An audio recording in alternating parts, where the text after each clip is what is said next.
For those looking to make a positive impact in the new year, our next guest is for you. Celia Anzalone Bowers is teaching us how to lead with love.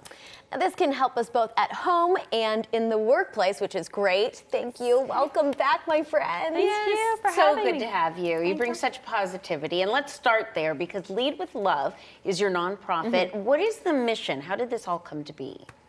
So it began from my own healing journey and just wanting to give back. I feel like when you are free, especially if you've gotten free, it's our mission to kind of, or it should be, my belief, to go back and help others, and that's essentially what I'm doing. I love that. Yeah. What did you become free of? So many things. I mean, you know, from self-loathing to addiction to, you know, and I still have things I'm working through. I still feel like I'm getting free. It's just not to the point that it was in the past as far as with my addiction. And then I never even considered myself an alcoholic, but I was definitely a problem drinker. And at the root of all that is trauma, unhealed trauma. I know now.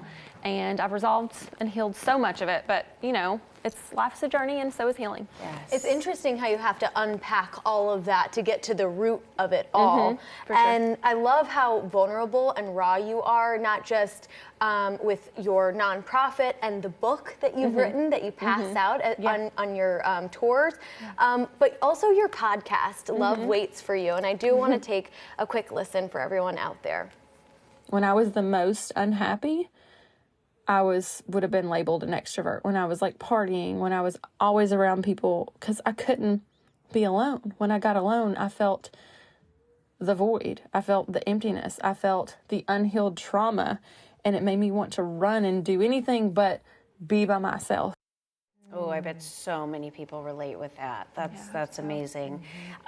We have to talk about your TED Talk. Yes. Congratulations. Thank you. Wow, tell us all about it. Okay, so now it's like, let's say 43 days ago. I was listening, you know, because I've talked to you guys about a book that I have. I'm just waiting on it getting a new book, waiting on getting a book deal, and I need to increase my visibility and all those sorts of things. So I was listening to a podcast where it was talking about TED Talks and TEDx Talks, and just, you know, if that's your mission, you have goals to like kind of put yourself out there.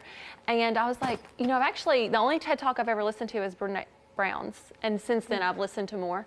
But I just got in my head. I just fell with my intuition to like, hey, this is the next thing I'm going to do. The next day I tell my husband, I found a coach. She was going to charge like 30 grand. He's like, Celia, no. He was like, you're not going to do that. You've got to write it. And I'm like, I've already done that. He was like, when did you do that? I was like, last night. Because I got it in my head and I'm like, I did it. He was like, you don't need that. You can do this on your own. And sure enough, he's like, you like owe me $30,000 now because I did it on my own. But yeah, I got booked, and it'll be my first one in New York City, January 29th. Oh my gosh. That's so exciting. I love that you're just going after your goals and making them happen. And I know that you have a couple tips on how to help us lead with love. Yes. So first, I would say to take your own mask off first. You know, be vulnerable, be, you know, authentic as much as you can, and rather than think through the lens of, you know, what's wrong with this person, really think with what's happened to them, you know, instead of going there, because I've been on that end where people thought, you know, what's wrong with her? Like when I was so like in my self-destructive behaviors and addiction and things like that. And then, you know, you want to establish boundaries, not just to love yourself, but also as a love for others, because it doesn't help anyone else for them to be dependent on you in a certain way. And it also takes your energy from being able to put yourself back out there and impact others. And so those are a couple of them. Those are great. I like to ask what happened to you instead of being critical. Thank you so much. Congratulations on all the amazing success. Wow. All right, get involved in the Love Waits For You podcast and movement. Check out all of her socials. They have a link there.